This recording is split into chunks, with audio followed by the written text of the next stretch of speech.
Hey guys, it's Tana. Welcome back to my channel. Today we are going to use one die and get 4 different looks on our cards. So that's a look at the die right there. Very intricate die. Honestly, I can't tell you who made this die. I don't remember. I did buy it at Hobby Lobby though. I remember that with a coupon. So the first way I took this out of the die and I tried to keep all the pieces in it. You don't need every piece. I just tried to keep as many in as I could so I could ink blend without the cutout moving around too much. So for this ink blend I'm using spun sugar, Victorian velvet, and aged mahogany, and I cut a lot of it out, but it's just back and forth blending them till they all blend nicely together with no harsh lines. And that aged mahogany really did look dark at first. I thought I made a mistake, but it ends up looking really pretty. I had to pick up a couple new sets of makeup brushes. I think I made the mistake of cleaning my brushes out when I first got them, 2 of them anyway, with hand sanitizer. That was a mistake. The bristles became really stiff and it doesn't blend well like that at all. Excuse me. I thought I cut more blending out than I actually did. So now we're going to lift it up, and that's my mess underneath. And I wanted to show you this part. I don't show you the whole thing, but poking out the pieces, because I don't want you to make the same mistake I did. Be very careful where you touch because it wasn't dry yet. Oxides take a while to dry, and I ended up putting a very dark thumbprint on the top half of my cutout, so I had to ink blend it again to kind of make it disappear. So now this is the background for that die cut that we're working on, and I'm using Dusty Concord.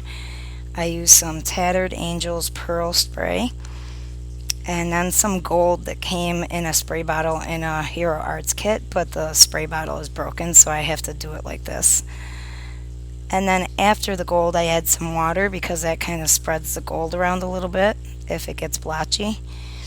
And then I dried it all. So now we're going to glue that overlay onto the background.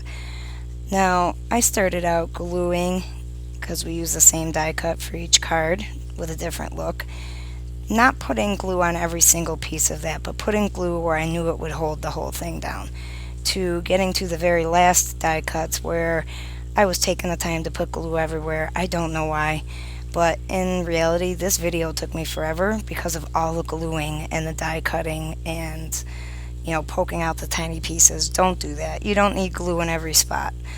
And then we're just going to use a pale pink shimmer cardstock that says Celebrate. I think that pale pink shimmer cardstock came in a Hero Arts kit with fairies, a fairy stamp set. So as that's drying off to the side, we're going to start our second card. We're going to do a watercolor wash on this panel here, and it is yellow and then blue on the bottom. These are Hero Arts liquid watercolors. So we have the yellow, which I'm not sure what that one's called, Dandelion, and then the blue is called Deep Ocean, and I wanted it to kind of mix into a green in the middle, and it wasn't working the way I wanted it to. I don't think I had enough water on the cardstock, the watercolor cardstock. I'm by no means a watercolor expert. I'm sure you've heard me say that before. So I just kept going at it until I got, you know, a panel that I was happy with.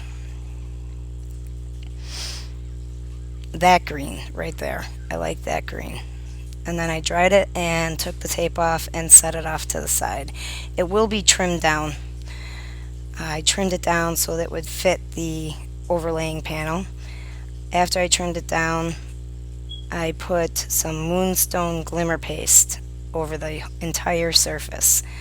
Now, it doesn't have to be a thick layer, just enough to show that it's glittery. Make sure you have a, what are those called, a palette knife that you like. I don't know where all mine went, but that was the only one left in my little tool jar, so I was not entirely happy. Next, while that's drying, we're going to take the top piece and we're going to use any watercolor markers you have. I chose green zigs, and we have green, light green, and pale green are the 3 I chose. So I'm just going to scribble across a section and then spread out the color with my watercolor brush. And I just keep doing that over and over again. I did like stripes of each color. So here we are at the end.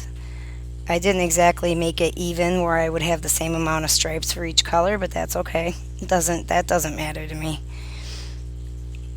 And here I am spreading out the light green, and I think I added a little bit more pale green to the center because that's where the pale green ended up being, was in the center stripe. And then I'm going to let that dry with the heat gun, and now we're going to glue it together. And don't worry, you don't have to watch all that. It was agonizing doing it. I definitely wasn't going to make you guys watch it. I hate gluing things, especially things that are so intricate. And that one actually laid down pretty well. I did have to first I put stamp acrylic blocks on it, and then I ended up switching, you'll see later on, to this very heavy old-fashioned iron that my friend bought me for my birthday one year. And that's what I use when I need to hold things together until they dry. So now I'm showing you that these are the two black and white cards. I did two so that you could see what black on white looked like and what white on black looked like. So for the black on white, that is tonic black velvet satin cardstock and just a regular piece of white cardstock underneath. And then the thanks die, we're going to use black for the shadow, or white for the shadow, and more black velvet for the thanks. But it does have 3 layers behind that word. And for the second, oh, you know what? That's not white cardstock underneath that one. It's pixie dust. I don't know why I forgot that. I didn't want it to look plain. So it's pixie dust glitter cardstock from Lawn Fawn. That second one is this black, it's a subtle glitter, and it's adhesive paper. It's not actually cardstock. And I bought it at Joann's when I was doing Jax's invitations last year. But I had a lot of leftovers. So I put that on to cardstock.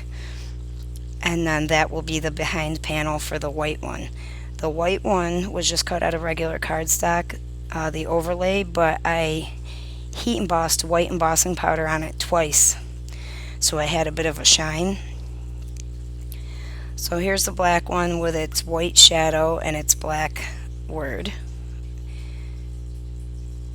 And I like that it takes your eye. It draws you. I did it in the center because your eye automatically gets drawn to the center. But I still think that the other one, the white on black, it's easier to see the word on that one. So for the white on black, I decided to use that skinny foam tape to pop it up. I gave you guys a little glimpse of it there so that you could see how thin it was. But I also put glue on it, as I've been saying, because I don't trust that it'll stay down and stay sticky. So that one is popped up. And we're just going to adhere that word down at the bottom of this one. Yes. And I don't show it, but the black on white has black onyx crystals from Studio Katia in the center of the flowers. And the white on black has iridescent bubbles from Studio Katia in the center of the flowers. And then this one here, back to the glimmer paste and the greens. I put the word smile, which was cut out of a piece of cardstock that had aquamarine embellishment mousse rubbed onto it. And it was left over from, I think, my Save the Crafty YouTuber video. So that's on the center of that card. We're just going to hold that together. And now here's the fourth card. Now the fourth card, the overlay is going to have 2 layers of liquid platinum embossing powder by Ranger. And I had 2 different alcohol inked panels out that I have done previously, and one was had a pink with a brown, like a mushroom color, and the other one was blue. I think it was called Celestial. It's the alcohol pearl inks and the brown, and I think I decided to go with the blue and brown just because I like blue better than I like pink. But here I am putting the second layer on. Yeah, it looks like the second layer. There we go. So the first time I did that, I pushed the overlay into the embossing ink pad. The second time, once it had a shiny coat on it, I just rubbed the embossing ink pad over the overlay. Now back to the watercolor card. We're using Pretty Pink Posh Marigold gems to put onto the center of the flowers. And then this is the alcohol ink panel that I decided to use, the blue with the brown and the mushroom, and the liquid platinum overlay. So we're just going to glue that right onto a fog cardstock base. And now I'm going to give you a view of what all the cards look like. The center of that pink one, I didn't show it on camera, but it has Boulder Gray stone drops, Nouveau stone drops in it, and it looks really cool. And then there's the black on white and the white on black. I decided to go with a previously cut Hugs word die sentiment. I don't know why that always jumbles my mouth. It's got like a silver embossing powder on it. I think it's Cloud 9 by Wow. And it's got some Pretty Pink Posh or Honeybee. I can't remember which one. I'll list it in the description below, and they're called Playground gems. And they come in green, blue, and brown. We used the blue and the brown ones on this card, and I think it turned out really cool. I think this one's my favorite out of all of them. Although there's something to be said for black and white cards. I really like those too. So that's how you can get 4 totally different looks out of one intricate die. I hope you guys enjoyed the video. Thank you so much for watching. Until next time. Don't forget, also, because I don't have the kids here to say it, if you like what you see and you're not subscribed, don't forget to click that button and also hit that bell for notifications of giveaways. And we will talk to you guys soon. Bye bye for now.